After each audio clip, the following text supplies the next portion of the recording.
পৃথিবীর সমস্ত মানুষও যদি তাকে হিদায়াত দিতে চায়, আল্লাহ বলে লাভ হবে না, আগে আমার মর্জি আসতে হবে, আমার পক্ষ থেকে চাওয়া আসতে হবে, এরপরে আমি আল্লাহ রাব্বুল আলামিন যাকে চাই তাকে হিদায়াত দেই, যাকে চাই না তাকে হিদায়াত নামক মহা মূল্যবান দৌলতটা আমি দেই না। জোরে কোন সুবহানাল্লাহ। তার মানে বোঝা যায় হিদায়াতের দাম কম না বেশি? আর একটু আস্তে কোন, কম না বেশি? অনেক বেশি, অনেক বেশি।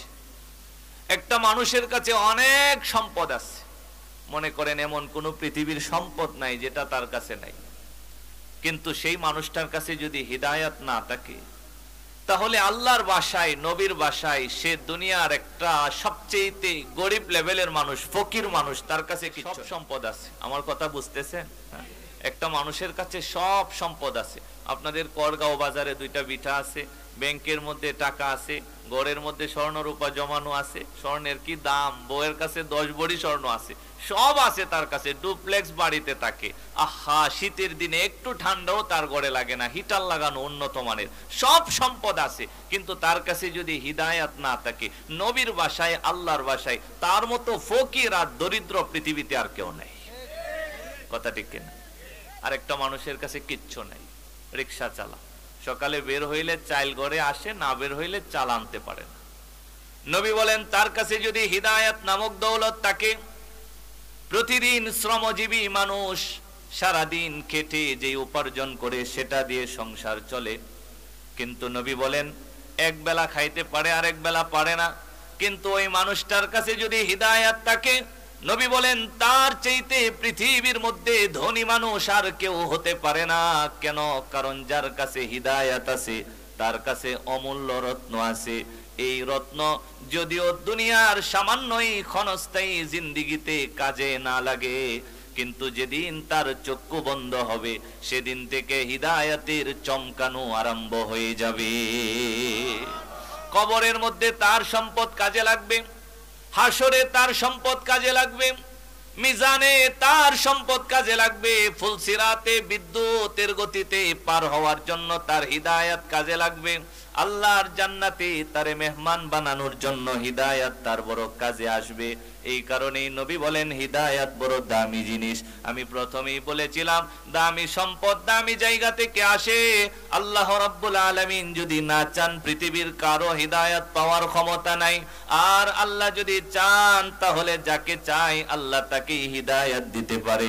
পৃথিবীর কেউ ভাবেও না এই মানুষটা হিদায়াত পেয়ে যাবে, কিন্তু হঠাৎ দেখা যায় পরিবর্তন হয়ে গেছে। মুখের মধ্যে কোনো দাড়ি ছিল না, আস্তে করে দাড়ি চলে আসলো, মসজিদের দিকে একবারও ফিরে তাকাতো না। এখন 5 ওয়াক্ত নামাজের প্রথম কাতারের মুসল্লি, আগে গুনাহ করত, প্রত্যেকটা খারাপ কাজে তাকে আগে আগে পাওয়া যেত। এখন সে চিল্লা লাগায়, তাবলীগে যায়, মানুষকে আল্লাহর দিকে ডাকে, সমস্ত খারাপ কাজগুলি ছেড়ে দিয়েছে, এলাকার এখন সবচেয়ে ভালো মানুষের খাতারে উঠে গেছে। এরকম হিদায়াত পাইছে হঠাৎ করে। বলেন আমার আপনার সমাজে আছে না নাই? কেন পাইছে? বলে আল্লাহ চাইছে। আমি আপনি চাইলেও কাউকে হিদায়াত দিতে পারবো না। হ্যাঁ, হিদায়াতের জন্য বড় জোর দোয়া করতে পারবো আল্লাহর কাছে, আল্লাহ অমুকরে হিদায়াত দিয়ে দাও। আল্লাহর যদি মর্জি হয় আল্লাহ দিয়া দিবে, আল্লাহ যদি না চান তাহলে সারা পৃথিবীর মানুষ মিলেও আমাকে আপনাকে সেই দৌলতটা দিতে পারবে না। কথা বলুন ঠিক না? আমার আপনার বাংলাদেশে একটা কথা উঠছিল কিছুদিন আগে, যে হিদায়াত নাকি অন্য কেউ চাইলে দিতে পারে, শুধুমাত্র আল্লাহর হাতে না, আরো কয়েকজনের হাতে নাকি হিদায়াতের দায়িত্ব আছে। নাউজুবিল্লাহ। আল্লাহ আমাদেরকে এই সমস্ত ঈমান বিধ্বংসী মানুষ থেকে বাঁচিয়ে রাখুক, সবাই বলি আমিন। হিদায়াত শুধুমাত্র একজন দেয়। একটু আওয়াজ দিয়ে বলেন তো তিনি কে? আওয়াজটা মনে হয় মনোভূত হয় নাই। হ্যাঁ, আরেকটু হবে। বলেন তো হিদায়াতের মালিক একমাত্র কে? আল্লাহ। আমি সেই কথাটা বোঝানোর জন্য একটা এক্সাম্পল টানবো, সেটা হলো আমার আপনার নবী মুহাম্মদুর রাসূলুল্লাহ। অনেকটা হুজুর বলেই ফেলছি আমার আগে, আমি হুজুরের আলোচনাটাই টেনে একটু লম্বা করে দিচ্ছি। ওই হুজুর বলে ফেলছে যে আল্লাহর রাসূল সাল্লাল্লাহু আলাইহি ওয়াসাল্লামের একজন চাচা ছিলেন, নবীকে যেই পরিমাণ মোহাব্বত করতেন, আল্লাহর রাসূলকে অন্তত ওই সময়ে আর কেউ এতটা ভালোবাসতেন না। জোরে কোন সুবহানাল্লাহ। নবী যখন দুনিয়াতে আসছে, আপনারা তো জানেন যতটুকু মনে হয়, আলোচনা তো অনেক জায়গায় শোনেন, আল্লাহ রসুল যখন দুনিয়াতে আসবে, নবী এখনো মা আমেনার পেটের মধ্যে। বলেন তো নবীর পিতা কি দুনিয়াতে ছিল না মারা গেছে? আল্লাহ রসুলের পিতা আব্দুল্লাহ মারা গেছে। নবী যখন জন্ম নিছে মা আমেনার গর্ভ থেকে, তখন নবীর পিতা নাই, পিতা ছাড়া আল্লাহর রাসূল দুনিয়াতে আসছে। এতিম, নবীর মতো অসহায় কেউ ছিল না। নবী এতিম অবস্থায় জন্ম নিলেন। এতিম অবস্থায় জন্ম নেওয়ার পর মক্কার মানুষের মধ্যে একটা অভ্যাস ছিল, তারা নিজেদের সন্তানদেরকে দুধ পান করানোর জন্য গ্রাম্য এলাকার মধ্যে পাঠায়া দিতেন। কেন? এটা তাদের মধ্যে একটা অভ্যাস ছিল, যেন মানুষেরা একটা সুন্দর ভাষা শিখতে পারে, শিশুর মুখে যেন সুন্দর একটা ভাষা আসে। এদিক দিয়ে বনু সাআদ গোত্র থেকে কিছু মহিলা নিজেদের সোয়ারি নিয়ে মক্কার মধ্যে এসেছে। মক্কা থেকে নবজাতক কিছু বাচ্চা নিয়ে যাবে, দুধ পান করানোর জন্য তাদেরকে নিয়ে যাবে। নির্দিষ্ট সময় পার হওয়ার পর আবার পৌঁছে দিয়ে যাবে। বিনিময়ে তাদেরকে কিছু হাদিয়া তোহফা দেওয়া হবে, উজরত দেওয়া হবে। এদিক দিয়ে বনু সাআদ গোত্র থেকে আসলেন। এই সময়ে মুহাম্মদুর রাসূলুল্লাহ সাল্লাল্লাহু আলাইহি ওয়াসাল্লাম একজন নবজাতক বাচ্চা। কিন্তু মুহাম্মদের একটা ত্রুটি ছিল, সেটা হলো অন্যান্য বাচ্চাদের মাও আছে, বাবাও আছে, মুহাম্মদের শুধু মা আছে, বাবা দুনিয়াতে নাই। বনু সাআদ গোত্রের মহিলারা মক্কায় আসলেন, শিশু বাচ্চাদেরকে বাছাই করে নিতে থাকলেন। শুধুমাত্র একজন মহিলা অবশিষ্ট রয়ে গেল, নাম তার হালিমাতুস সাদিয়া রাদিয়াল্লাহু তাআলা আনহা। হালিমার ঘরের মধ্যেও খাদ্যের অভাব ছিল, স্তনের মধ্যে পরিমাণ মতো দুধ ছিল না।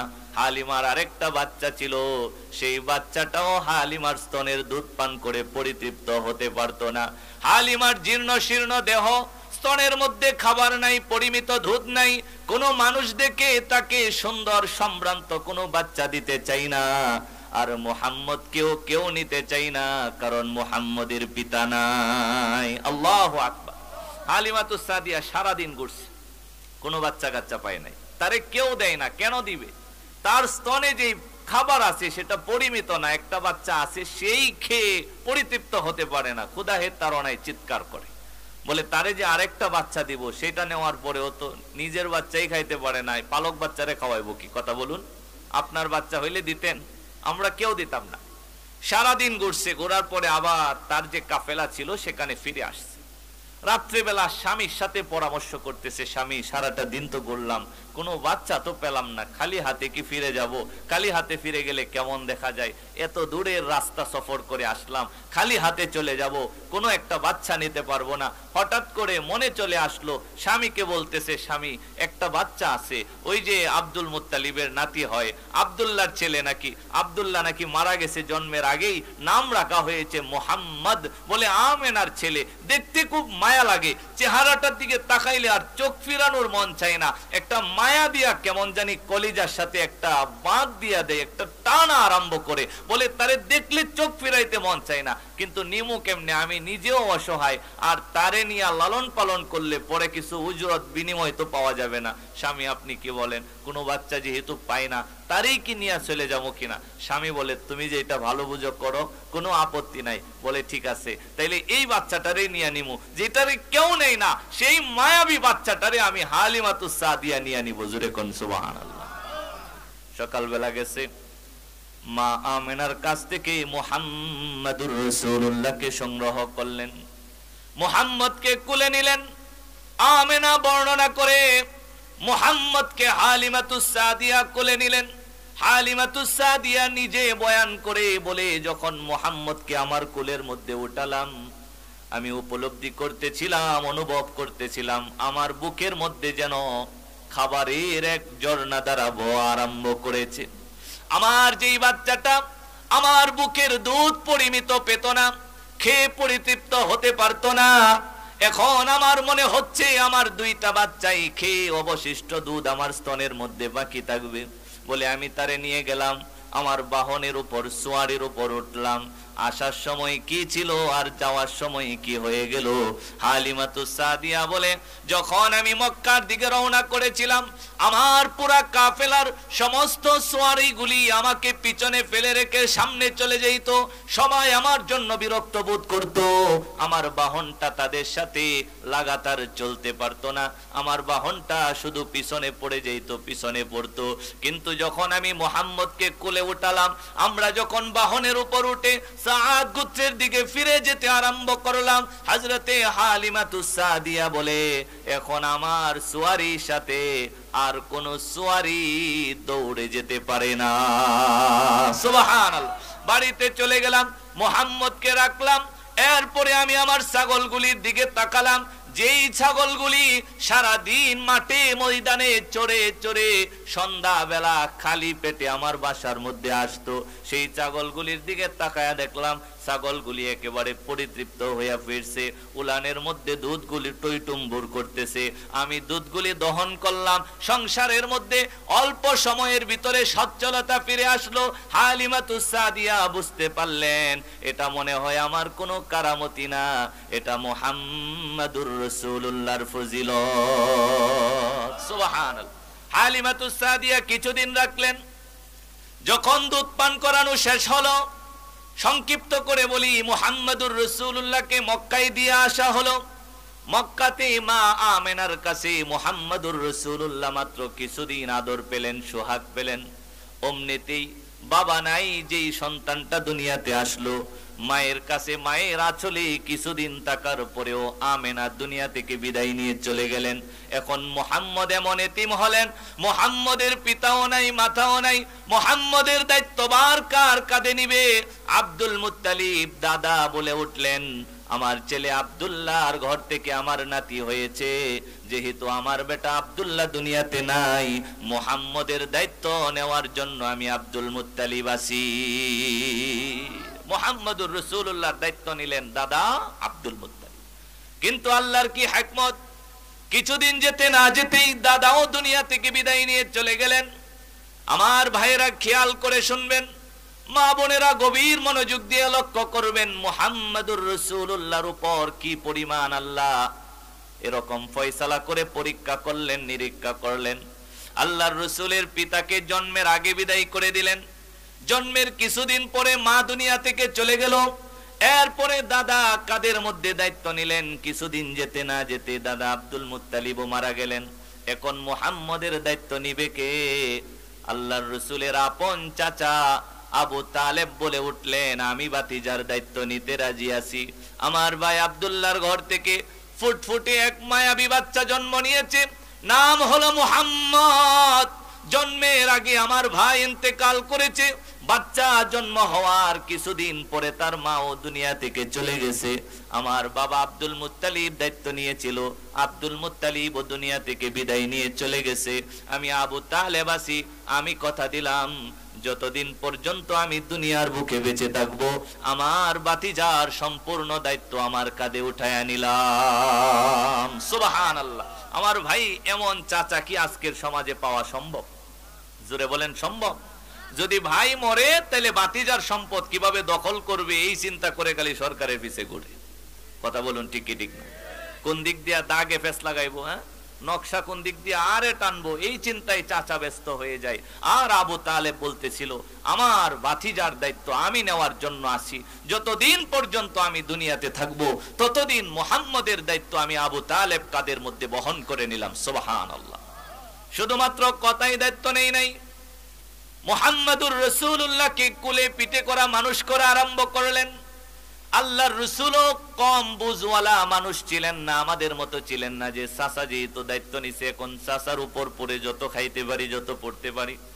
মুহাম্মাদুর রাসূলুল্লাহ চিন্তা করলেন, আমার চাচার ফ্যামিলিতেও সন্তানাদির অভাব নাই, আমি থাকার কারণে হয়তো চাচার ফ্যামিলিতে অভাব অনটন আসতে পারে। এই কারণে আবু তালেবকে গিয়ে বলেন, চাচা আপনি যখন শামে ব্যবসা করার জন্য যাবেন, আপনি যখন মক্কা থেকে বাহির হবেন, আমাকেও সঙ্গে করে নিয়ে যাবেন। কেন? আমিও আপনার কাছ থেকে ব্যবসা শিখতে চাই। আসলে ব্যবসা শিখা উদ্দেশ্য না। মুহাম্মাদুর রাসূলুল্লাহ ভাবতেন, আমি যদি চাচার কাজে সামান্য পরিমাণ সহযোগিতা করতে পারি, অন্তত চাচার সংসারের আয় উপার্জনের একটু বাড়তে পারে। ঠিক না? আল্লাহর রাসূল বলে আরম্ভ করলেন, চাচা যখন শামে ব্যবসায়ী যাবেন আমাকেও সঙ্গে করে নিয়ে যাবেন।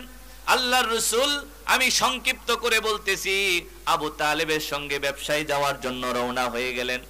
আল্লাহর রাসূলকে আবু তালেব ব্যবসা শিখালেন একবার দুইবার করে। এইখানেও বহু লম্বা ঘটনা আছে। আবু তালেব বাতিজা মুহাম্মদকে ব্যবসার প্রশিক্ষণ দিলেন, বুঝালেন, শিখালেন। এদিক দিয়ে মুহাম্মদুর রাসূলুল্লাহর যশখ্যাতি সমস্ত মক্কার মধ্যে ছড়িয়ে গেছে। এখন শুধু তার নাম মুহাম্মদ না, মুহাম্মদের সাথে আল আমিন as-সাদিক। আল্লাহু আকবার। মুহাম্মদ এখন সত্যবাদী, মুহাম্মদ এখন বিশ্বাসী। সমস্ত মক্কার মানুষ জানে আবু তালেবের ভাতিজার মতো সত্যবাদী পৃথিবীর মধ্যে আর কেউ হতে পারে না। মক্কার মধ্যে এক নামে তার প্রশংসাগুলি ছড়িয়ে গেছে, সবাই তার প্রশংসা করাই, প্রশংসার বাণী চড়াতে চড়াতে পৌঁছে গেছে আম্মা জান খাদিজাতুল কুবরা রাদিয়াল্লাহু তাআলা আনহার কাছে। মক্কার মধ্যে বিত্তবান ধনী মহিলা ব্যবসার মালামাল দিয়ে বিভিন্ন মানুষকে সিরিয়াতে পাঠাই, শামে পাঠাই, তার কাছেও খবর পৌঁছেছে আবু তালেবের ভাতিজা মুহাম্মদ এত আমানতদার, এত সত্যবাদী, তার কাছে কারো সম্পদ কখনো নষ্ট হতে পারে না। সুবহানাল্লাহ।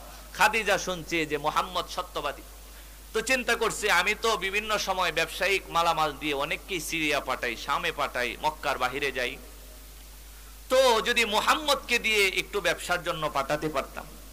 আবু তালেবের কাছে দরখাস্ত লিখছে যে আপনার ভাতিজা যদি রাজি থাকে তাহলে আমার মালামাল নিয়ে মক্কার বাহিরে ব্যবসায়ী যাবে, বিনিময়ে আমি অন্যান্য কর্মচারীদেরকে যেই পরিমাণ লভ্যাংশ দিতাম মুহাম্মদকে এর চাইতে আরো বৃদ্ধি করে দিব, বাড়িয়ে দিব। আবু তালেবের কাছে যখন এই পত্র গেছে, মক্কার মধ্যে ধনী এবং বড় ব্যবসায়ী, ভালো গুণী একজন মহিলা ছিলেন খাদিজা। আবু তালেব বলে ভাতিজা তুমি তার ব্যবসা করতে পারো। মুহাম্মদুর রাসূলুল্লাহ হযরতে খাদিজা রাদিয়াল্লাহু তাআলা আনহার মাল নিলেন, নেওয়ার পরে সেটা নিয়ে মক্কা থেকে বাহির হলেন, গিয়ে ওই জায়গাতে ব্যবসা করলেন। ব্যবসা করার পর এদিক দিয়ে আবার খাদিজা ওই মুহাম্মদুর রাসূলুল্লাহর সাথে একটা গোলাম রে দেয়া দিছে, হ্যাঁ একটা গোলাম রে দেয়া দিছে, বলে তোমার অন্য কোনো কাজ নাই, তোমার কাজ শুধু একটা, তুমি দেখবা এই আসা যাওয়াতে আর যতটুকু সময় মুহাম্মদুর রাসূলুল্লাহ একাই কাটাবেন এর মধ্যে তার সাথে অলৌকিক আশ্চর্য ধরনের কোনো ঘটনা কি ঘটে কিনা, এই দায়িত্ব হলো তোমার। এই গোলামকে মুহাম্মদুর রাসূলুল্লাহর সাথে দিয়া ব্যবসার মধ্যে পাঠায় দিছে। নবীজি ব্যবসা থেকে ফিরে আসলেন, খাদিজা জিজ্ঞাসা করে তুমি কি কোনো আশ্চর্য অলৌকিক ঘটনা দেখতে পাইছো যেটা মুহাম্মদের সাথে ঘটেছে? এই গোলাম ডেকে বলেন, খাদিজা আমি দেখতে পেয়েছি, আমি যখন মরুভূমির মাঝখান দিয়ে হাঁটতেছিলাম, মুহাম্মদ সামনে দিয়ে হাঁটতেছিল, আমি তার পিছন পিছন ছিলাম, আমি তাকায়া দেখতেছিলাম মুহাম্মদ যখন মরুভূমির উত্তপ্ত রোদের নিচ দিয়ে হাঁটে একা একা, যেখানে কোনো ছায়া থাকে না, সেখানে মুহাম্মদকে ছায়া দেওয়ার জন্য আসমানের একটা মেঘকণ্ঠ মুহাম্মদের মাথার উপর চলে আসে। সুবহানাল্লাহ। আমি তাকিয়ে দেখতেছিলাম মুহাম্মদের গায়ের উপরে উত্তপ্ত রৌদ্র লাগতে পারে না, আসমান থেকে মেঘের এক খণ্ড এসে মুহাম্মদকে ছায়া দেয়। মুহাম্মদের সাথে অলৌকিক ঘটনা ঘটেছে, মুহাম্মদকে মেঘ পর্যন্ত ছায়া দেয়। খাদিজা বুঝতে বাকি নাই, ইনি মনে হয় আখিরি পয়গম্বর হবেন, ইনি মনে হয় মুহাম্মদুর রাসূলুল্লাহ হবেন। খাদিজা পাগল হয়ে গেছে, মুহাম্মদের সাথে যদি একটু বিবাহ বন্ধনে আবদ্ধ হওয়া যেত। কেন? কারণ এরকম মানুষ পৃথিবীর মধ্যে আর একজনও হবে না। সুবহানাল্লাহ। আমি সংক্ষেপ করে বলতেছি, আবু তালেবের কাছে পত্র পাঠায়া দিছে, তোমার ভাতিজা যদি সম্মত থাকে আমি খাদিজা তার সাথে বিবাহ বন্ধনে আবদ্ধ হতে চাই। আবু তালেব বিভিন্ন দিক চিন্তা করে রাজি হয়ে গেলেন। মুহাম্মদ খাদিজা যদি বিবাহ বন্ধনে আসতে চাই, তুমি মুহাম্মদ রাজি হয়ে যাও, খাদিজাকে বিবাহ করার মাধ্যমে তোমার খারাপ হবে না, বরংস ভালোই হবে। সুবহানাল্লাহ। আল্লাহর রাসূল চাচার কথা খুব বেশি মানতেন। চাচা ছোটবেলায় তারে কাঁধে উঠায় নিছে, সেই চাচার কথা মানবে না তো কার কথা মানবে? আল্লাহর রাসূল বলে, চাচা আপনি যদি বলেন তাহলে ঠিক আছে, আমি রাজি হয়ে গেলাম। নবীজি সাল্লাল্লাহু আলাইহি ওয়াসাল্লামের সাথে খাদিজার বিবাহ হয়ে গেল। বিবাহের খুতবাটা পর্যন্ত আবু তালেব পড়েছিলেন। খাদিজার বংশের মানুষেরা শুনে রাখো, যদিও আমার ভাতিজা মুহাম্মদের কাছে কোনো ধন সম্পদ ঐশ্বর্য পাবে না, কিন্তু মুহাম্মদের মধ্যে এমন কিছু গুণাগুণ আছে, এই গুণাগুণের কাছে তোমরা সবাই হার মানতে বাধ্য হবে। সুবহানাল্লাহ। আমার ভাই খাদিজা রাদিয়াল্লাহু তাআলা আনহার সাথে নবীর বিবাহ হয়ে গেলেন। এভাবে কয়েক বছর কেটে আল্লাহর রাসূলের বয়স যখন 40 পার হয়ে গেল, অমনিতেই হিরা গুহার মধ্যে জিবরিল আমিন চলে আসলেন। আল্লাহ রাব্বুল আলামিন নবুয়ত নামক দৌলত নবীকে দান করলেন। এবার জিবরাইল আসলেন, নবীকে জড়ায় ধরে আল্লাহর পক্ষ থেকে অর্পিত দায়িত্ব দিয়ে দিলেন, ইকরা বিসমি রাব্বিকাল্লাযী খলাক বলে আল্লাহ প্রদত্ত দায়িত্ব নবীর উপর শুরু হয়ে গেল। এখন শুধু নবী আর আল আমিন as-সাদিক না, এখন নবীর উপর আল্লাহর দেওয়া দায়িত্ব। নবী আপনার এখন দায়িত্ব আছে। কি দায়িত্ব? এবার আপনাকে বলতে হবে, ও মক্কার মানুষেরা শুনে রাখো, কুলু লা ইলাহা ইল্লাল্লাহু তুফলিহু। এবার বলা আরম্ভ করো, এক আল্লাহ ছাড়া দ্বিতীয় কোনো ইলাহ নাই। তাওহীদের উপর, একত্ববাদের উপর বিশ্বাস করতে হবে। যদি করতে পারো সফল হয়ে যাবে। আর যদি আল্লাহর একত্ববাদে বিশ্বাস না করো, তোমাদের মতো দুর্ভাগা পৃথিবীর মধ্যে আর কেউ হবে না। আমার ভাই খেয়াল করে শুনুন, যতদিন মুহাম্মদের জবানে এই কালিমা ছিল না, যতদিন মুহাম্মদের জবানে একত্ববাদের দাওয়াত ছিল না, ততদিন মুহাম্মদ সবার কাছে ভালো ছিল। আবু তালেবের কাছেও ভালো ছিল, আবু জাহেলের কাছেও ভালো ছিল, উতবার কাছেও ভালো ছিল, শাইবার কাছে ভালো ছিল, উমাইয়ার কাছেও ভালো ছিল, মক্কার সমস্ত মানুষের কাছে ভালো ছিল। কিন্তু যেই না মুহাম্মদ আল্লাহর দেওয়া, আল্লাহর অর্পিত দায়িত্ব পালন করা আরম্ভ করলেন, যখন একত্ববাদের দাওয়াত দিতে আরম্ভ করলেন, লা ইলাহা ইল্লাল্লাহু মুহাম্মাদুর রাসূলুল্লাহ, অমনিতেই একদল বলা আরম্ভ করলেন, মুহাম্মদ তো আসলে ভালো মানুষ না, মুহাম্মদ হলো জাদুকর, মুহাম্মদ হলো গণক, আর মুহাম্মদ অন্যান্য কিতাব থেকে শুনে শুনে আমাদেরকে অলৌকিক কথা শোনায়। নাউজুবিল্লাহ। মুহাম্মদ কি জাদুকর? মুহাম্মদ কি গণক? মুহাম্মদ হলেন মুহাম্মাদুর রাসূলুল্লাহ সাল্লাল্লাহু আলাইহি ওয়াসাল্লাম। কথা বলুন ঠিক কিনা? আমার ভাই, এই যে মক্কার মধ্যে আল্লাহর রাসূল একত্ববাদের দাওয়াত ছড়াতে আরম্ভ করলেন, ফলাফল কি হলো? কিছুদিন আল্লাহর রাসূলকে না করা হয়েছে। আবু জাহেল এবং তার যে ছেলাসামুন্ডা ছিল নবীর কাছে আসছে, আয়েশা বলছে, মুহাম্মদ কি চাও তুমি? কি জন্য উল্টাপাল্টা আরম্ভ করছো? বাপ দাদা মক্কার মধ্যে মূর্তি ছিল, লাত মানাত উজ্জা হুবল সহ, এটা 4টা নেতা ছিল। এছাড়াও 360টা মূর্তি দিয়া কাবা ঘরটা ভরে রাখছিল। আবু জাহেল আয়েশা বলতেছে, মুহাম্মদ কি চাও? কি জন্য উল্টাপাল্টা আরম্ভ করছো? হ্যাঁ, এতগুলি মূর্তির ইবাদত ছাড়া আমরা যে বাপদাদার ধর্ম এতদিন মেনে আসতেছি, এই ধর্মের উপর চুনকালি দিয়া নতুন আর একটা ধর্মের উৎপত্তি করতেছ, নতুন আর একটা ধর্মের দিকে আমাদেরকে দাওয়াত দিতেছ কেন? তোমার চাওয়াটা কি? কি চাও? সুন্দরী নারী চাও? তাহলে সুন্দরী নারী দিব। মক্কার মধ্যে সবচেয়ে বেস্ট কোয়ালিটির নারী তোমার। তুমি কি ধন সম্পদ চাও? তাহলে মক্কার সবচেয়ে বড় ধনী তোমারে বানায় দিব। তুমি আর কি চাও? ক্ষমতা চাও? তাহলে মক্কার সবচেয়ে বড় নেতা বানায় দিব। আল্লাহর রাসূল বলে, আমি কিচ্ছু চাই না, আমি শুধু চাই কুলু লা ইলাহা ইল্লাল্লাহু তুফলিহু। সুবহানাল্লাহ। নবী বলেন, আমি কিচ্ছু চাই না, আমি মক্কার নেতৃত্ব চাই না, আমি ধনী মহিলা বিবাহ করতে চাই না, আমি সুন্দরী নারীর স্বামী হতে চাই না, আমি মক্কার মধ্যে ধনী মানুষ হতে চাই না। আমার চাওয়া শুধু একটাই, তোমরা কালিমা পড়ো, এক আল্লাহর প্রতি বিশ্বাস করো, জাহান্নাম থেকে বেঁচে যাও। কেন? কারণ আল্লাহ জাহান্নামে পোড়ানোর জন্য তোমাদেরকে বানাই নাই। আল্লাহ আমারে নবী বানায়া, রাসূল বানায়া পাঠাইছেন তোমাদেরকে জাহান্নাম থেকে বাঁচানোর জন্য। আমারে আল্লাহ রাখাল বানায়া পাঠাইছে তোমাদেরকে সঠিক রাস্তায় চালানোর জন্য। এই কারণে আমি কোনো নেতৃত্ব চাই না, ধনাঢ্যতা চাই না, আমি চাই সবাই কালিমা পড়ে আল্লাহর একত্ববাদে বিশ্বাসী হয়ে যাও। কিন্তু আল্লাহর রাসূলরে এখন আর ভাল লাগে না। হ্যাঁ, আবু জাহেল সিদ্ধান্ত নিয়েছে, মুহাম্মদকে তো ফিরানো ঠেকানো সম্ভব হইতেছে না, কি করা যায়? মুহাম্মদের দায়িত্বটা কার কাদের উপর ছিল? ভুলে গেছেন নাকি? চাচা আবু তালেবের কাদের উপর।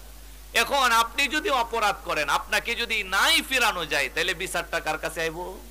আপনার আব্বার কাছে। হ্যাঁ, বলে তার বাবার কাছে যা, আব্দুর রহমানের আব্বার কাছে যা, গিয়া বাবার কাছে বিচারটা দি, বাড়িতে গেলে ঠেঙ্গাইবো, এরপরে আর এই কাজ কোনোদিন করব না। কথা কোন ঠিক কিনা?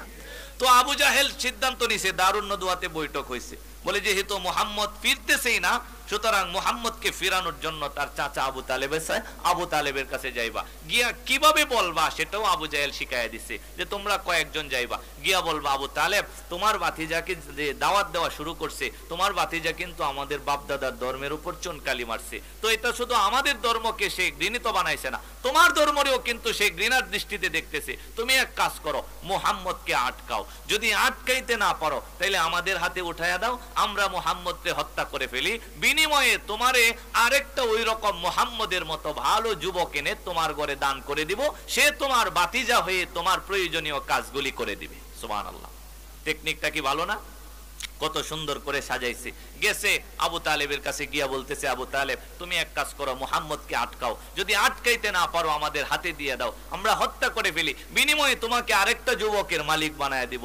আবু তালেব দাঁড়ায়া বলতেছিল, তোমরা কি আমারে বুকা ফায়ালছো? হ্যাঁ, নিজের ঘরের নিজের সন্তানটা তোমাদের হাতে উঠাইয়া দিব, তোমরা তারে হত্যা করবা, আর দূরের অন্য ঘরের আরেকটা সন্তান এনে দিবা, আমি তারে লালন পালন করব। আমি আবু তালেব এত বড় বোকা হই নাই। আবু তালেব জ্বালাময়ী কণ্ঠে বলতেছিল, মুহাম্মদ তুমি তোমার দায়িত্ব পালন করে যাও, তুমি কালিমার দাওয়াত প্রচার করে যাও, যতক্ষণ পর্যন্ত আমি আবু তালেব জীবিত আছি ততক্ষণ তুমি মুহাম্মদকে সেফটি দেওয়ার জন্য আমি আবু তালেব তোমার পাশে মক্কায় আছি। জোরে কোন সুবহানাল্লাহ। মুহাম্মদ তুমি তোমার কাজ আঞ্জাম দিয়ে যাও। আমার ভাইয়েরা খেয়াল করে শুনুন, আবু তালেব এক মুহূর্ত সময়ের জন্য মুহাম্মদুর রাসূলুল্লাহর পাশ থেকে দূরে সরে যায় নাই। বিনিময়ে কি দাঁড়ালো? আল্লাহর রাসূল এবং তার পরিবারকে অবরুদ্ধ করা হলো, শিয়াবে আবি তালেবের মধ্যে তাদেরকে জেলখানার মধ্যে আবদ্ধ করা হলো। সমস্ত মক্কার মানুষকে ঘোষণা করে দেওয়া হলো, মুহাম্মদ আর তার সাথী সঙ্গী তার পরিবারের সাথে কোনো ধরনের আদান প্রদান করা যাবে না, কথাবার্তা হবে না, কোনো জিনিস পর্যন্ত পৌঁছানো যাবে না, পানি পৌঁছানো যাবে না, খাবার পৌঁছানো যাবে না, খেজুর পৌঁছানো যাবে না, কোনো খাদ্য তাদের কাছে যেন না পৌঁছায়। এরকম ভাবে ইতিহাসের কিতাব সাক্ষী 3টা বছর পর্যন্ত জেলখানায় আল্লাহর রাসূলকে কষ্টে দিন কাটাতে হয়েছে। আমি যেটা বোঝাতে চাইলাম, শুধুমাত্র মুহাম্মদ কষ্টে কাটে নাই, মুহাম্মদের সেফটি দেওয়ার জন্য, মুহাম্মদের পক্ষপাতিত্ব করার জন্য চাচা আবু তালেবেরও কিন্তু 3টা বছর জেল কাটতে হয়েছে। সুবহানাল্লাহ। সাহাবায়ে কেরাম বর্ণনা করে বলে, আমরা যে এত কষ্টে ছিলাম, এত কষ্টে ছিলাম, বলে গাছের পাতাগুলি খোদাহের তাড়নায় আমরা চিরে চিরে খাইতাম। গাছের পাতা তো হলো বকরির খাবার, বকরি গাছের পাতা খায়, বকরির বিষ্ঠাগুলি যেমন হয়, পায়খানাটা যেমন হয়, সাহাবারা বলেন আমরা এই গাছের পাতাগুলি চিবায়া খাইতে খাইতে আমাদের পায়খানাগুলি ছাগলের পায়খানার মতো হয়ে গেছিল, আমরা জীর্ণ শীর্ণ হয়ে গেছিলাম, প্রচন্ড কষ্টে আমরা দিন পাত করেছি। 3 বছর জেল কাটার পরে, এরপরে ওই জেলখানা অবরোধ থেকে আমরা বের হয়েছি। সুবহানাল্লাহ, বের হয়েছে। কিন্তু আবু তালেব এই 3 বছরে নাজেহাল হয়ে গেছে। আবু তালেব শরীর ভেঙে পড়েছে। শিয়াবে আবি তালেব থেকে বের হওয়ার কিছুদিন যেতে না যেতেই আবু তালেব অসুস্থ হয়ে গেছে। আমার ভাই, আমি ওই নির্ধারিত জায়গাটার মধ্যে চলে এসেছি। হিদায়াত একমাত্র রবের পক্ষ থেকে আসে। আল্লাহ যদি না চায়, হিদায়াত দেওয়ার মালিক পৃথিবীতে আর কেউ নাই, ঠিক কিনা? আবু তালেব অসুস্থ হয়ে গেছে, বিছানার মধ্যে পড়ে গেছে। কিছুদিন যেতে না যেতেই মুমূর্ষু অবস্থা। এদিক দিয়ে মুহাম্মাদুর রাসূলুল্লাহ সাল্লাল্লাহু আলাইহি ওয়াসাল্লামের কাছে খবর গেছে, তোমার চাচার অবস্থা ভালো না, শরীরটা ভালো না, যে কোনো সময় দুনিয়ায় ছেড়ে বিদায় নিয়ে চলে যাইতে পারে, যে কোনো সময় শেষ নিঃশ্বাস ত্যাগ করতে পারে। ভালো করে বুঝবেন, আল্লাহর রাসূল ওই অবস্থায় এতটা মর্মাহত হয়েছেন, আল্লাহর রাসূল এতটা দুঃখিত হয়েছেন, যেই চাচা আমাকে ছোট বয়সে কাদের মধ্যে উঠায় নিলেন, যখন দুনিয়ার মধ্যে আমার কোনো অভিভাবক ছিল না, সেই চাচা আমার অভিভাবকত্ব গ্রহণ করেছেন। আজকে চাচার বিদায় লগ্ন, আজকে চাচা চলে যাবেন, মুমূর্ষু অবস্থা। আমি বাতিজা যদি চাচার পাশে না থাকতে পারি, বিষয়টা হবে না। নিজের প্রশ্নের জবাবই নিজে দিতে পারবো না। আল্লাহর রাসূল সাল্লাল্লাহু আলাইহি ওয়াসাল্লাম দৌড়াইলেন, চাচা বিছানার মধ্যে শোয়া। আল্লাহর নবী আবু তালেবের পাশে গিয়ে বসলেন। বসার পর আল্লাহর নবী চাচাকে তালকিন দিতেছেন, কালিমা পড়ানোর জন্য চেষ্টা করতেছেন। এইভাবে এসেছে কিতাবের মধ্যে, নবী সাল্লাল্লাহু আলাইহি ওয়াসাল্লাম চাচাকে ডেকে বলতেছিলেন, কুল্লা ইলাহা ইল্লাল্লাহ আশহাদু লাকা বিহা ইয়াউমাল কিয়ামাহ। সুবহানাল্লাহ। আবু তালেব শোয়া, চলে যাবে এখন, মুমূর্ষু অবস্থা। মানুষ যখন দুনিয়া থেকে বিদায় নেই, যখন বুঝি যে লক্ষণটা ভালো না, আর মনে বেশিক্ষণ সময় নাই, তখন কিন্তু আত্মীয় স্বজনরা, ছেলে মেয়ে, যদিও ছেলে সারা জিন্দিগি বড় অত্যাচার করছে, বাদ দেয় নাই, খাপড় দেয় নাই, কি খায় কি পড়ে, অসুস্থ না সুস্থ, মা বাবার খবর নেই নাই, কিন্তু যখন চলে যাবে তখন কাছে গিয়া বসে। কথা বলেন, বসে কি বসে না? বসে। আল্লাহ রসুল তো এমন ছিলেন না। নবীজি চাচা যেমন মুহাম্মদকে ভালোবাসতেন, মুহাম্মদুর রাসূলুল্লাহ চাচাকে ভালোবাসতেন। চাচার পাশে গিয়া বসছে। পাশে গিয়া বৈশা আল্লাহ রসুল চোখের পানি ছেড়ে ছেড়ে কাঁদতেছে আর চিন্তা করতেছি, সারা জীবন আমার দায়িত্বটা যিনি নিলেন, আমি যদি তার জন্য কিছু করতে না পারি তাহলে নিজের প্রশ্নের জবাব নিজে দিতে পারবো না। চাচার জন্য কি করা যায়? নবী কালিমার তালকিন দিতেছিল। আল্লাহর রাসূল পাশে বসে বসে চাচাকে বলতেছিলেন, চাচা কুল লা ইলাহা ইল্লাল্লাহ। খেয়াল করবেন কিতাবে এইটুকুই অংশ এসেছে, কুল লা ইলাহা ইল্লাল্লাহ। মুহাম্মাদুর রাসূলুল্লাহ টুকু আপনার বলতে হবে না কেন? মুহাম্মদ তো আমি তো আপনার ভাতিজাই। যদি আমার নামটা আপনার বলতে দ্বিধা লাগে, অন্তত আল্লাহর একত্ববাদে কথাটা স্বীকার করে নিন। অন্তত এই কথাটা বলুন, লা ইলাহা ইল্লাল্লাহ। আমার নাম আপনার জবানে বলতে হবে না, ভাতিজার নাম আনতে হবে না, শুধু এইটুকু বলুন। বিনিময়ে কি হবে? বলে আশহাদু লাকা বিহা ইয়াউমাল কিয়ামা। কিয়ামতের দিন আল্লাহ আমারে সুপারিশের অধিকার দিবেন, আল্লাহ আমারে সুপারিশকারী বানাইবেন। সেই দিন দুই হাত তুলে আমার রবের দরবারে আমি আপনার জন্য এমন ভাবে সুপারিশ করব, আল্লাহ আপনারে জান্নাত না দিয়া পারবে না। আপনি শুধু এইটুকু বলেন, লা ইলাহা ইল্লাল্লাহ। আমি কথা দিলাম, আমি কিয়ামতের মাঠে আপনার হয়ে আমি আল্লাহর দরবারে সুপারিশের হাত বাড়ায়া দিব। নবীজি বারবার কথাটা বলতেছেন। ও চাচা, একবার শুধু জবান থেকে পড়ে ফেলেন না লা ইলাহা ইল্লাল্লাহ। কিন্তু ভয়ঙ্কর বিষয় হলো, এক পাশ দিয়ে আবু তালেবের ভাতিজা মুহাম্মাদুর রাসূলুল্লাহ কালিমার তালকিন দেয়। আবু তালেবের আরেক পাশ দিয়ে দুইটা কাফের বসা ছিল। এর মধ্যে একজন ছিল আবু জাহেল। এই দুইজন কাফের কানে কানে আবু তালেবকে বারবার বলে, আতারগাবু আম মিল্লাতি আব্দুল মুত্তালিব। কিরে আবু তালেব, সারাদিন যেই বাপদাদার ধর্মটা মানলি, সারাটা জীবন যেই বাপদাদার ধর্মের উপর চললি, সারা জীবন যেই ধর্মের উপর অনুসরণ করে আসলি, শেষ সময়ে বিদায় বেলা সেই ধর্মের উপর চুন কালিমাইরা বাতিজার ধর্ম গ্রহণ করবি নাকি? তুই যদি বাতিজার ধর্ম মেনে নিস আর যদি ইন্তেকাল করে চলে যাস, মক্কার মানুষ সারাটা জীবন তোরে তিরস্কার করে তোর নামটা স্মরণ করবে, বলবে আবু তালেব বলতে একটা ঘৃণিত মানুষ ছিল, সারা জীবন বাপদাদার ধর্ম মানছে, মৃত্যুর আগে বাতিজার হাতে হাত রাইকা কালিমা পয়রা বাতিজার ধর্ম গ্রহণ করছে। এই কথা আবু জাহেলরা বলে, আতারগাবু আম মিল্লাতি আব্দুল মুত্তালিব। ও আবু তালেব, শেষ সময়ে কি আব্দুল মুত্তালিবের ধর্ম ছেড়ে দিবা নাকি? আর মুহাম্মাদুর রাসূলুল্লাহ চোখের পানি সাইরে সাইরে কাঁদে আর বলে, চাচা একবার শুধু জিহ্বাটা নাড়ান, একবার শুধু জবান দিয়ে আওয়াজটা দেন, লা ইলাহা ইল্লাল্লাহ মুহাম্মাদুর রাসূলুল্লাহ। অংশটুকু বলতে হবে না, শুধু লা ইলাহা ইল্লাল্লাহ বলেন, আমি আল্লাহর কাছে আপনার জন্য দাঁড়ায়া যাবো।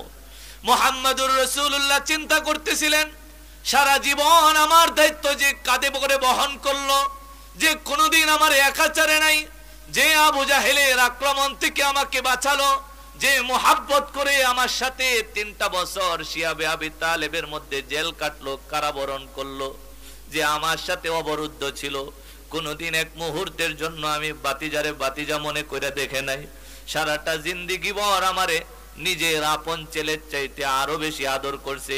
শিয়াবে আবি তালেবের মধ্যে যখন রাত্র হইতো, ঘুমানোর মুহূর্ত আসতো, তখন আবু তালেব মুহাম্মাদুর রাসূলুল্লাহকে ডাক দিতেন। খেয়াল করে শুনবেন, মুহাম্মদকে ডাক দিতেন, মুহাম্মদ এদিকে আসো, যাও যাও এই বিছানার মধ্যে গিয়া শুয়ে থাকো, এখানে তুমি রাত্রে বেলা ঘুমাইবা। মুহাম্মদ চলে যাইতেন। একটু পরেই আলীকে ডাক দিত, আলী এদিকে আসো। আলী হলো আবু তালেবের আপন ছেলে। আলীরে ডাক দিতেন, আলী এদিকে আসো, তাড়াতাড়ি যাও, আমি মুহাম্মদকে ওই বিছানার মধ্যে ঘুমানোর জন্য বলেছি, তুমি যাও সেই বিছানা থেকে মুহাম্মদকে সরায়া দাও, বলো গোপন অন্য আরেকটা জায়গাতে যেন মুহাম্মদ ঘুমায়া যায়। আর যেই বিছানায় মুহাম্মদ ঘুমানোর কথা সেই বিছানাটার মধ্যে মুহাম্মদের চাদর গায়ে দিয়া মুড়ি দিয়া তুমি শুয়ে থাকো। এই কথা কেন আবু তালেব বলতো?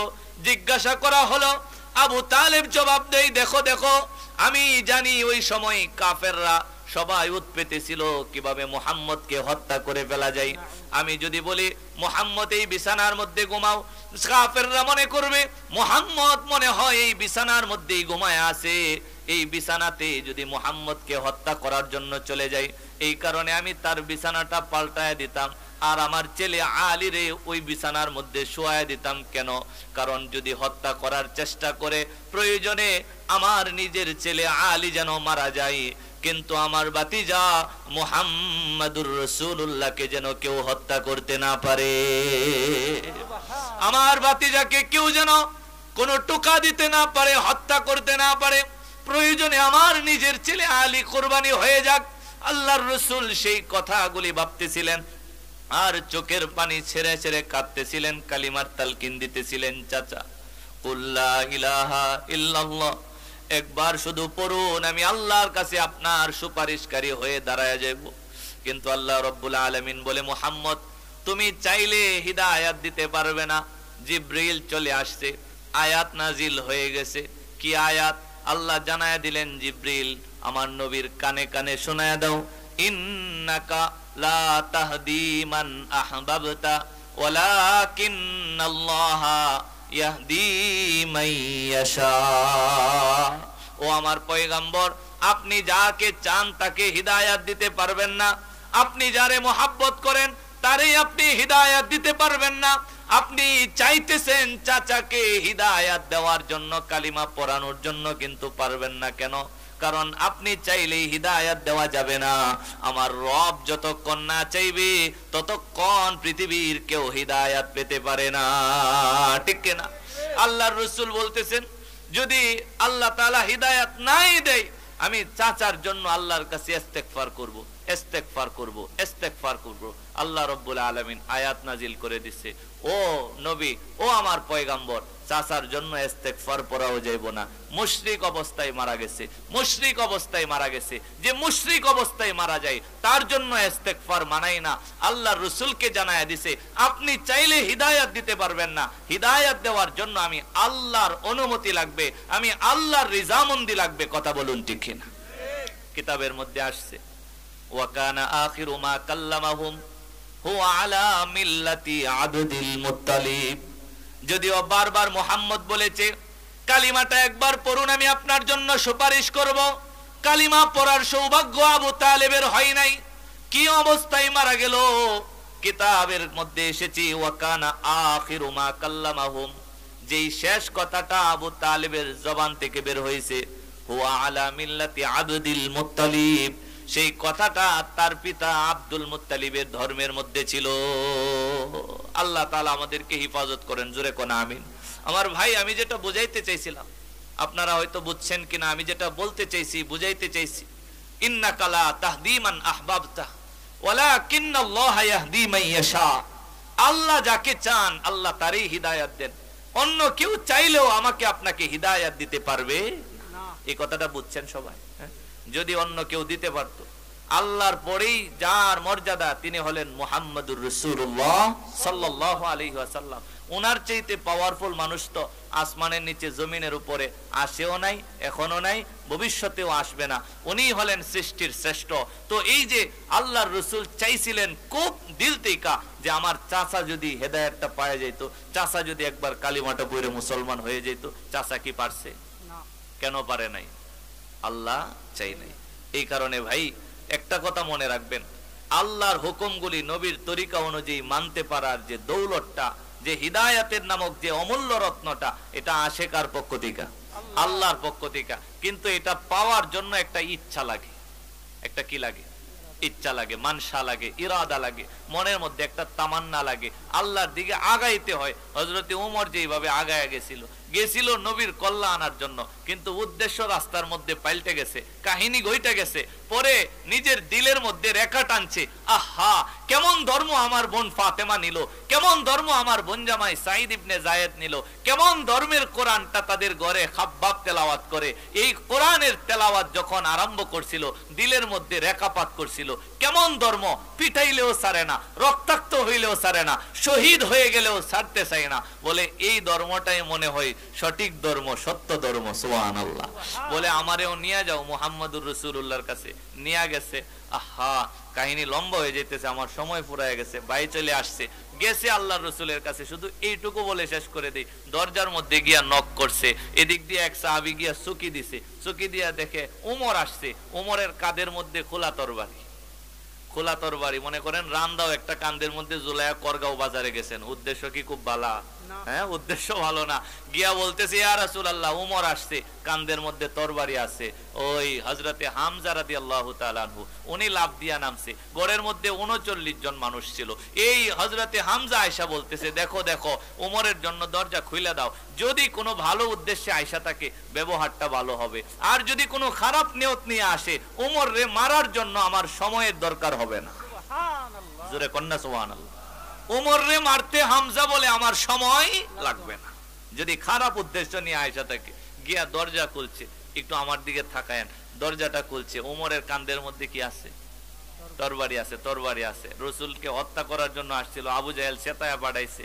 এদিক দিয়ে ওমর আসছে, ওমরের দরজাটা খুললিয়া এরপরে এক পাশ দিয়ে, হাদিসের মধ্যে আসছে, এক পাশ দিয়ে হামজা রাদিয়াল্লাহু তাআলা না এইভাবে এইভাবে হাতের ভিতর দিয়ে এইভাবে ধরছে, এইভাবে ধরছে যাতে লড়তে না পারে। একদিক দিয়ে হামজা রাদিয়াল্লাহু তাআলা আনহু ধরছে, আরেক দিক দিয়ে আরেকজন সাহাবা ধরছে।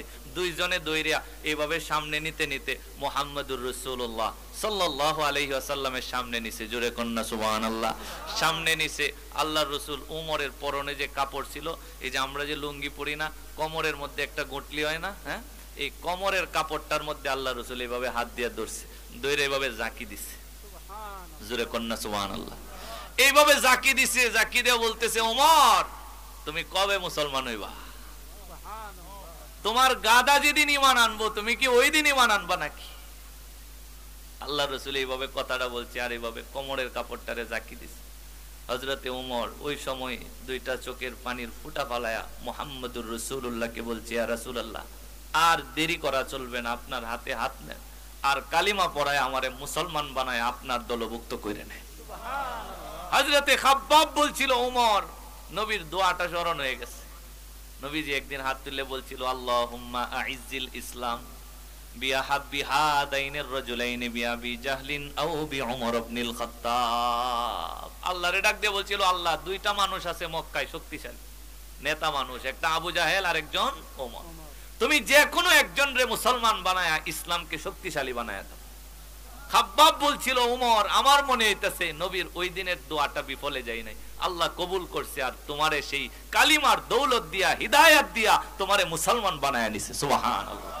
সেই ওমর শুধু মুসলমান হই নাই, যখন ওমর মারা যাবে, ওমরের নামাজরত অবস্থায় ফিরোজ শাহ নামে এক লোক গিয়া হযরতে ওমর রে এভাবে খঞ্জর দিয়ে আঘাত করছে। হযরতে ওমর সব সময় দোয়ায় বলতো, আল্লাহুম্মা রযুকনি শাহাদাতান ফি সাবিলিক ওয়াজআল মাউতি ফি বালাদি রাসূলিক। রব্বুল আলামিন আমারে তুমি শাহাদাতের মৃত্যু দিও, শহীদ বানায়ো, আর নবীর শহর নবীর দেশ মদিনার মধ্যে তুমি আমারে শোয়ার সুযোগ কইরা দিও। সুবহানাল্লাহ। হযরতে ওমরকে নামাজরত অবস্থায় খঞ্জর মারছে। হযরতে ওমরের কাদ্দতলি খাইতে গেছে। হযরতে ওমর রাদিয়াল্লাহু তাআলা আনহু মৃত্যুর জন্য ইন্তজার করে অপেক্ষা করে। কেন? কারণ ডাক্তার জানাইছে বাঁচা সম্ভব না, খাদ্যতলি আঘাতপ্রাপ্ত হয়েছে। হযরতে ওমর ডাকলেন, সাহাবায়ে কেরামের মাধ্যমে পরবর্তী খলিফা বানাইলেন। খলিফা হযরত ওসমান জিন্নুরাইন রাদিয়াল্লাহু তাআলা আনহু। হযরতে ওমর চিন্তা করে, মরে তো যাব, কিন্তু আমার দোয়া তো আল্লাহ কবুল করছে, আমি তো শাহাদাতের মৃত্যু পায় যাইতেছি, কিন্তু দ্বিতীয় দোয়াটা আমি কি মদিনার মধ্যে শুইতে পারি কিনা? ওমরের মাথার মধ্যে চিন্তা আসছে, যদি শুধু মদিনায় না, মুহাম্মদুর রাসূলুল্লাহ যে জায়গাটার মধ্যে শুইছে, যদি মুহাম্মদের পায়ের কাছে শুইতে পারতাম, মনে হয় আল্লাহর কাছে মুহাম্মাদের উসিলায় দামি সুবহানাল্লাহ। কিন্তু আল্লাহর রাসূলের যেখানে শুইছে ওখানে তো উমরের কোনো জায়গা নাই। ঘরটা তো হলো আয়েশা সিদ্দিকা। নবী শুইছে নবীর পায়ের কাছে। যারা হজ উমরা করতে গেছে নবীর রওজায় সালাম জানাইছে। প্রথম মাকবারাটা নবীজি সাল্লাল্লাহু আলাইহি ওয়াসাল্লামের, পরবর্তী একটা ছিদ্র আছে উপরে লেখা হযরত আবু বকর রাদিয়াল্লাহু তাআলা আনহু। সুবহানাল্লাহ। বলে আবু বকর শুইছে। আবু বকরের মেয়ে ছিল আয়েশা। মেয়ের ঘরে বাবার জন্য জায়গা দিছে। হযরতে ওমর বলেন আমার জন্য তো নবীর পায়ের কাছে কোনো জায়গা নাই, কিন্তু নিজের ছেলে আব্দুল্লাহ রে পাঠাইছে। আব্দুল্লাহ রে যাও উম্মুল মুমিনিন হযরতে আয়েশার কাছে গিয়া বলবা আমি আমিরুল মুমিনিন নবীর পায়ের কাছে আয়েশার ঘরের একটু জায়গা আয়েশার কাছে ভিক্ষা চাই। আমি একটু জায়গা ভিক্ষা চাই, আমারে যদি এইটুকু দেয়। আমার বড় ইচ্ছা নবীর পায়ের কাছে যদি শুইতে পারতাম। আব্দুল্লাহ গেছে উম্মুল মুমিনিনের দরজায় গিয়া বলছে আম্মা জান আমার বাবা আপনার কাছে একটু জায়গা ভিক্ষা চাইছিল, যদি দিতেন আমার বাবা নবীর পায়ের কাছে শুইতে পারত। উম্মুল মুমিনিন চিন্তা করছে, নবী বলছিলেন দুনিয়াতেও আমার দুইজন সাথী, জান্নাতেও আমার দুইজন সাথী হইব, একজন আবু বকর আর একজন হযরতে ওমর। নবীর বিবি আম্মা জান আয়েশা চিন্তা করে নবীর সাথী যদি নবীর পায়ের কাছে না শুইতে পারে তাইলে শুইব কে? আব্দুল্লাহ তোমার বাবা ওমরকে জানায় দিও আমি আয়েশা নিজের কবরের জায়গাটুকু তারে দান করে দিলাম, আমি জান্নাতুল বাকিতে শুইব, আর ওমর আমার পেয়ারা নবী মুহাম্মদুর রাসূলুল্লাহর পায়ের কাছে রওজার মধ্যে কবর পায়া যাইব। সুবহানাল্লাহ। হযরতে ওমর রে শুধু হালকাভাবে আল্লাহ কবুল করেন। আল্লাহ প্রথম কাতারের ইমানদারদের জায়গাতে ওমর রে পৌঁছায় দিছে। আল্লাহ কবুল করুন, সবাই পড়ি আমিন। ওমরের মধ্যে যে হেদায়েতের মানসা ছিল, ইচ্ছা ছিল, আমরাও হেদায়েতের ইচ্ছা জাগাই, আল্লাহর দিকে ফিরে যাই, ইনাবাত ইলাল্লাহ হই।